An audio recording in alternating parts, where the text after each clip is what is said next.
దేవునికి మహిమ కలుగునగా. ఒక చిన్న మాట జ్ఞాపకం చేసుకుందాం. నిర్గమకాండంలో 2వ అధ్యాయము 9వ వచనం నేనే చదువుతాను. లైటింగ్స్ మీ వైపు లేవు కదా. 2వ అధ్యాయం 9వ వచనం చదువుతాను. ఫరో కుమార్తె ఆమెతో, ఈ బిడ్డను తీసుకుని పోయి నా కొరకు వానికి పాలిచ్చి పెంచుము, నేను నీకు జీతం ఇచ్చేదను. ఈ బిడ్డను తీసుకుని పోయి నా కొరకు వానికి పాలిచ్చి పెంచుము, నేను నీకు జీతం ఇచ్చేదను. ఈ రోజున దేవుడు మనకు అనుగ్రహించేటువంటి సంతానం, మనకి వచ్చినటువంటి సంతానం, అది దేవుని యొక్క ఉన్నతమైన బహుమానం. మన వలన లేకపోతే ఎవరో అనుగ్రహిస్తేనో దేని వలన సంతానం మనం పొందట్లేదు, కానీ గర్భఫలం అనేది ఆయన ఇచ్చేటువంటి బహుమానం. ఆ బహుమానం లేని వారు చాలా మంది ఉన్నారు.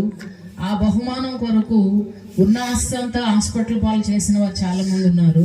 ఇంకా ఏడుస్తున్న వారు చాలా మంది ఉన్నారు. మరి ఎన్ని తిప్పలు పడినా ఒక్కరు కూడా, ఎవరైనా కావచ్చు, పాపైనా బాబైనా ఎవరైనా, ఒక్క బహుమానం ఉంటే చాలని మరి వారు చేయని ప్రయత్నం లేదు. అటువంటి జీవితాలు చాలా మన సమాజంలో చూస్తూ ఉన్నాం.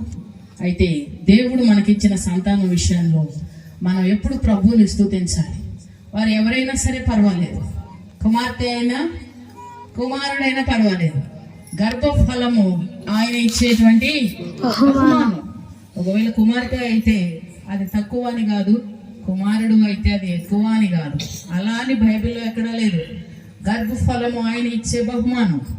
దేవుడు ప్రతి వారికి గర్భంలో రూపింపబడక ముందే ప్రణాళిక చొప్పున దేవుడు ప్రతి వారికి సంతానం ఇస్తాడు. హల్లెలూయా.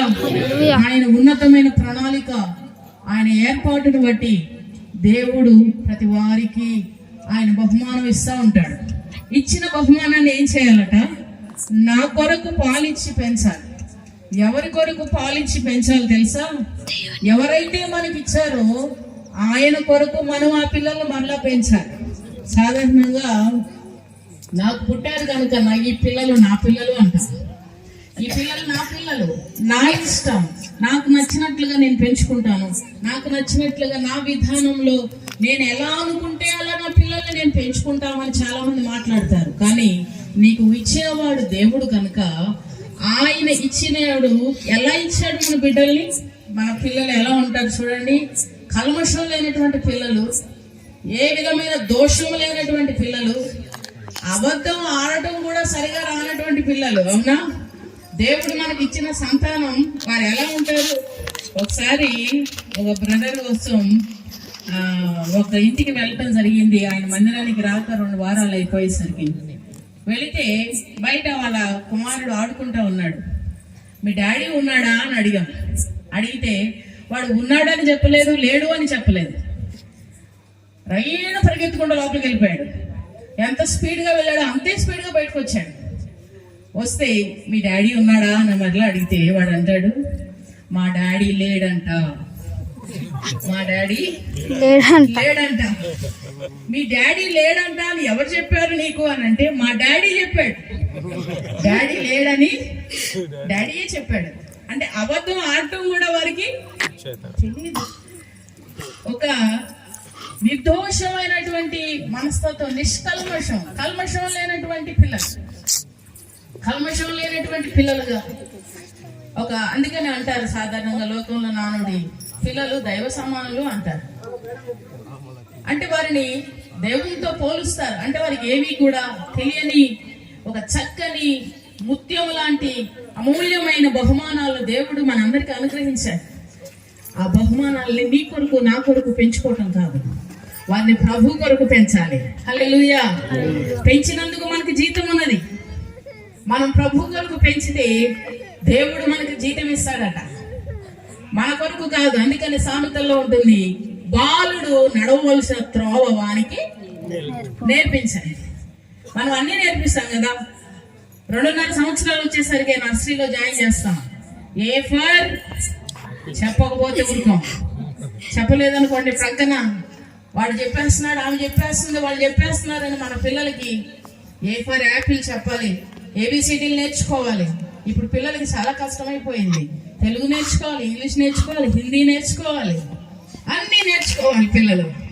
అన్ని నేర్పించడానికి చిన్నవారైనా సరే, వారు పొద్దునే లేవలేకపోయినా, వారికి కష్టంగా ఉన్నా, తినకపోయినా వారిని స్కూల్కి పంపించేస్తాం. మనం ఏం చేస్తున్నాం? వారికి విద్యను నేర్పిస్తున్నాం.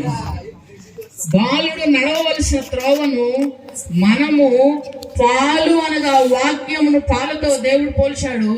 ఈ వాక్యం అనే పాలిచ్చి మనం వారిని పెంచవలసిన వారమే ఉన్నాం. హల్లెలూయా. మనం ఏం చేస్తాం తెలుసా? ఏమంటే చిన్నోడు ఇప్పుడే వాడిని ఎందుకు లేపుతావు? నువ్వు ప్రార్థన చేసేదానికి ప్రార్థన వాడికి అవసరమా? అవసరం లేదు. మేము పోయేస్తాం చర్చికి, నువ్వు ఇంట్లో ఉండి ఆడుకోరా. నువ్వు ఇప్పుడే కదా వచ్చావు బయట నుంచి, లేదా నువ్వు ఇప్పుడే కదా వచ్చావు స్కూల్ నుంచి, కాలేజీ నుంచి. నీకు ప్రార్థన అవసరం లేదు, నీకు బైబిల్ అవసరం లేదు, నీకు గుడి అవసరం లేదు, దేవుని మందిరంతో నీకు అవసరం లేదు. మేము పోయేస్తాం చాలు. అవునా? స్కూల్కి మేము పోయేస్తాం, నువ్వు ఉండు అంటామా? అన్నాం. అప్పుడు ఏం చేస్తావు? తప్పనిసరిగా వాడిని పంపిస్తాం. ఈ లోకంలో అన్నిటినీ పెంచుతున్నారు, కానీ పిల్లల్ని పెంచే విషయంలో కొన్నిసార్లు ఓడిపోయినట్లుగా అనిపిస్తుంది. కానీ అన్ని విషయాల్లోనూ మనం సరైన రీతిగా జీవించినప్పుడే జీవితం సంపూర్ణం అవుతుంది అనిపిస్తుంది. మన పిల్లల్ని పెంచడంలో దేవుని కృప, దేవుని సహాయాన్ని మనం అడుగుతూ వారిని మనం ప్రభు కొరకు పెంచాలి. దేవుడిచ్చిన విలువైన బహుమానాల్ని, నడవవలసిన త్రోవేదో ఆ త్రోవలో మనం వారిని నడిపించాలట. ఆ బాటలో వారిని మనం నడిపించాలి. కల్మషం లేని బిడ్డలకు కల్మషాన్ని నేర్పించకూడదు. వారికి అబద్ధం ఆడటం తెలియని పిల్లలకు అబద్ధం ఎలా చెప్పాలో నేర్పిస్తాం. మనం మాట్లాడుకుంటూ ఉంటాం సాధారణంగా ఇంట్లో. తల్లిదండ్రులు ఏం చేస్తారు? ఎవరైనా వేరే వ్యక్తి గురించి ఇంట్లో మాట్లాడుకుంటూ ఉంటారు. పిల్లలు ఉన్నారు కానీ వారికి ఏం తెలియదని మనం అనుకుంటాం, కానీ మనం మాట్లాడే మాటలన్నీ వాళ్ళు చాలా బాగా వింటారు. వాళ్ళు ఆడుతున్నట్లే ఉంటారు కానీ అన్ని విషయాలు లాగేస్తూ ఉంటారు. అన్ని వారికి కనెక్ట్ అయిపోతూ ఉంటాయి. ఒక రోజట ఒక యజమాని, ఒక ఓనరు వాళ్ళ కంపెనీలో పనిచేసేటువంటి ఆ వ్యక్తి దగ్గరకు వచ్చాడట. వారి ఇంటికి వచ్చాడు. వారి ఇంటికి రాగానే వాళ్ళ ఇంట్లో ఉన్నటువంటి పిల్ల ఆయన చూడగానే వెంటనే గట్టి కేకేసి, డాడీ దొన్నపోతంకులు వచ్చాడు అన్నా. ఏ అంకులు? దొన్నపోతంకులు వచ్చాడు అనగానే ఈయన కంగారు వేసిపోయింది లోపల నుండి. ఈయన కంగారంతా ఏంటంటే ఆయన ఎవరి గురించి అయితే ఇంట్లో మాట్లాడాడో, ఏ పేరైతే ఆయన పనిచేసేటువంటి ఓనర్ని, ఆఫీసర్ని ఇంట్లో ఆయన ఏం చేస్తాడు? ఆ పేరు పెట్టి పిలుస్తాడు, ఇంట్లో తిడతా ఉంటాడు. వాళ్ళకి దాన్ని కప్పిపుచ్చడం వాళ్ళకి తెలియదు. తీరా చూస్తే ఆయన బయటకు వచ్చాడు. మీ ఇంట్లో మీ డాడీ, మీ ఆఫీసరే, మీ ఓనరే వచ్చింది, మీ ఓనర్ వచ్చాడు కాదు, దొనపోతంకులు వచ్చాడు అని అంటే, ఎవరమ్మా అని అంటే, మా డాడీ వాళ్ళ ఆఫీసర్ అంకుల్ అన్నాడట. మీ డాడీ వాళ్ళ ఆఫీసర్ నేనేనమ్మా అనేసరికి ఆయన చెమటలు పట్టిన లోపల ఉన్న ఆయనకి. పిల్లలకి ఏది కూడా చెప్పడం తెలీదు. అంతటి పవిత్రమైన పరిశుద్ధమైన హృదయాలు కలిగినటువంటి పిల్లలు ఈ రోజున దేవుని వాక్యం అనే పాలతో వారిని పెంచలేక అపవిత్రమైన మార్గాలలో, దేవునికి విరోధమైన మార్గాలలో, దేవునికి అయిష్టమైన మార్గాలలో నేర్పిస్తున్నారు ఈరోజు చాలా మంది. అసలైన విషయాలు నేర్పించట్లేదు, భక్తిలో వారిని పెంచట్లేదు. నీతి, ఇందుకు దైవజనులు చెప్పారు, అబ్రహామట నీతి న్యాయములు జరిగించే విషయంలో తన పిల్లలకు ఆజ్ఞాపించేవాడుగా ఉన్నాడు. నిజమే. అటువంటి తల్లిదండ్రులుగా మనం వారికి నడవలసిన త్రోవను మనం నేర్పించినప్పుడు వారు పెద్దవాడైనను దాని నుండి బాలుడు నడవలసిన త్రోవను నేర్పించమన్నాడా? ఎవరి వయసు వచ్చాక నడవలసిన త్రోవను నేర్పించమన్నాడు?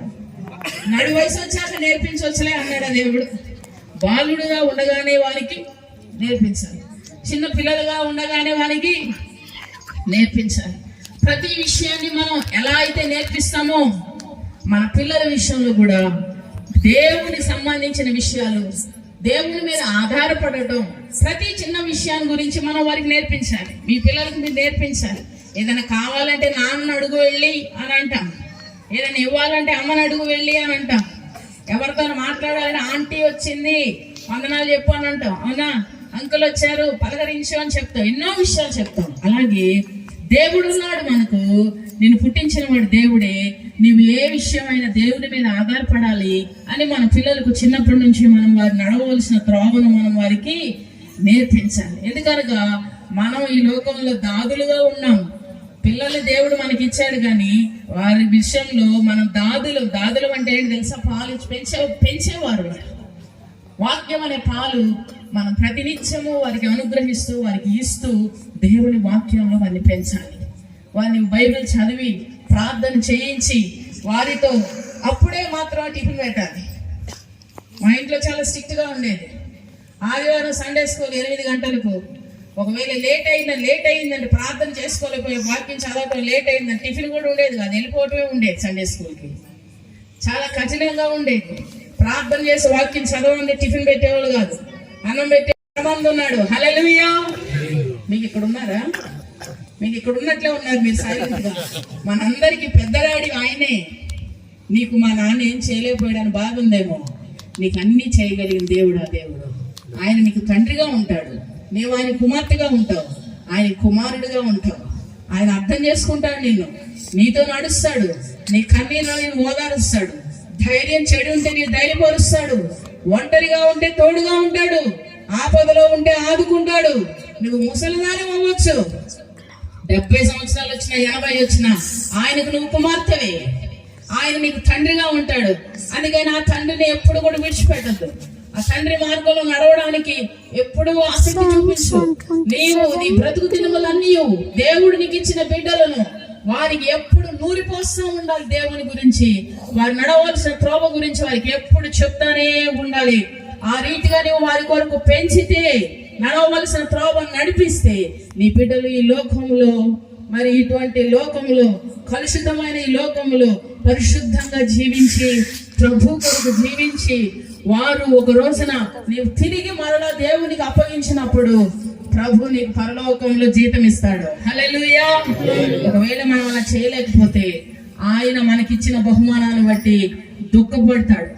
దేవుడు మనకిచ్చిన బహుమానాన్ని బట్టి బాధపడతాడు. ఎందుకు ఇచ్చాన సంతానం అని దేవుడు దుఃఖపడతాడు. అందుకని దేవుడు మనకిచ్చిన అమూల్యమైనటువంటి బిడ్డలను, దేవుడు మనకిచ్చిన విలువైనటువంటి బిడ్డలు దేవుడిచ్చిన గొప్ప బహుమానం. ఎవరైనా బహుమానం ఇస్తే చాలా గొప్పగా దాచుకుంటాం. దాన్ని మనకిచ్చిన బిడ్డలను మన దేవుని రెక్కల నీడలో వారిని దాయాలి. ఆ కృపలో వారిని భద్రపరచాలి. ప్రభు మార్గాలను బోధించాలి. ప్రభు కొరకు వారిని పెంచాలి. వాక్యంలో, ప్రార్థనలో, దేవుని క్రమంలో, దేవుని శిక్షణలో వారు నడిపిస్తూ. అందుకే అంటాడు ద్వితీయోపదేశకాండంలో, కూర్చున్నప్పుడు చెప్పండి, లేచినప్పుడు చెప్పండి, పడుకున్నప్పుడు చెప్పండి, నడిచేటప్పుడు చెప్పండి, ఎక్కడ ఉన్నా మీరు నా గురించి మాట్లాడండి అంటాడు దేవుడు కదా. మనకు ఇప్పుడు సమయమే ఉండట్లేదు. ఈరోజు చాలా మంది బిడ్డలతో మాట్లాడటం. ఎంతమంది సమయం ఉంటుంది చెప్పండి? ఈరోజు సమయం అంతా ఫోన్కే అయిపోతుంది సమయం. దేవుడు ప్రతి నిమిషంలోనూ మీరు దేవుని విషయాలు ప్రభుతో మాట్లాడండి. మీ ఇంట్లో జరిగిన ఆశ్చర్య కార్యాలు మీ పిల్లలకు తెలియాలి. మీ ఇంట్లో జరిగిన గొప్ప కార్యాలు మీ పిల్లలకు తెలియాలి. నీ జీవితంలో జరిగిన కార్యాలు, వారి జీవితంలో జరిగిన కార్యాలు వారికి మనం వివరించి చెప్పాలి. అప్పుడు వారు దేవుని తెలుసుకుంటారు. మనం ఎంతవరకు ఉంటాం చెప్పండి? కొంతకాలమే ఉంటాం, అవునా? పిల్లలు పుట్టిన తర్వాత వారు పెద్దగా వారు ఎంతో వయసు వచ్చే వరకు, వారు చనిపోయే వరకు మనం ఉంటామా? మధ్యలో వదిలేసి వెళ్ళిపోవాల్సింది ఎవరైనా. కానీ అంతము వరకు నీ బిడ్డలకు తోడుగా ఉండేవారు ఒకరే. నీ బిడ్డలకు తోడుగా ఉండేవారు నువ్వు కాదు. నీవు నీ బిడ్డలకు తోడుగా ఉండవు, ఆయనే తోడుగా ఉంటాడు ఆయన. అందుకని ఒక పాట ఉంటుంది, నీవు రావాలయ్యా, నాతో రావాలయ్యా, యేసు నీవే కావాలయ్యా, నాతో రావాలయ్యా. మన పిల్లలు కొంతవరకు మనం పెంచగలుగుతాం, తర్వాత హాస్టల్ వేస్తాం, తర్వాత పై చదువులు వెళ్ళిపోతారు, వివాహాలు అయితే వెళ్ళిపోతారు. మన పిల్లలు మన దగ్గర ఎల్లప్పుడూ మనం పెంచలేము, మన ఎల్లప్పుడూ వారితో మనం ఉండలేము. కానీ నేను ఆరాధించే దేవాతి దేవుడు వారితో ఉంటాడు. అందుకని ఆయన చేతిలో పెట్టండి, ఆయన కొరకు పెంచండి. ఎక్కడున్నా ఆయన బిడ్డలుగా ఉండాలి, ఎక్కడున్నా ప్రభు కొరకు సాక్షిగా నిలబడాలి. నీ బిడ్డలను నువ్వు కాదు, నీ దేవుడు చూసుకుంటాడు. హల్లెలూయా, హల్లెలూయా. నీ బిడ్డలను కూడా ఆయన ఆశీర్వదిస్తాడు, దీవెనకరంగా మారుస్తాడు. మన బిడ్డలను అలాగే పెంచుదాం, నడవలసిన త్రోవలో నడిపిద్దాం, దేవుని మార్గంలో పెంచుదాం. అంటే కృప ప్రభు మనందరికీ అనుగ్రహించిన గాక. ఆమేన్, ఆమేన్. మంచి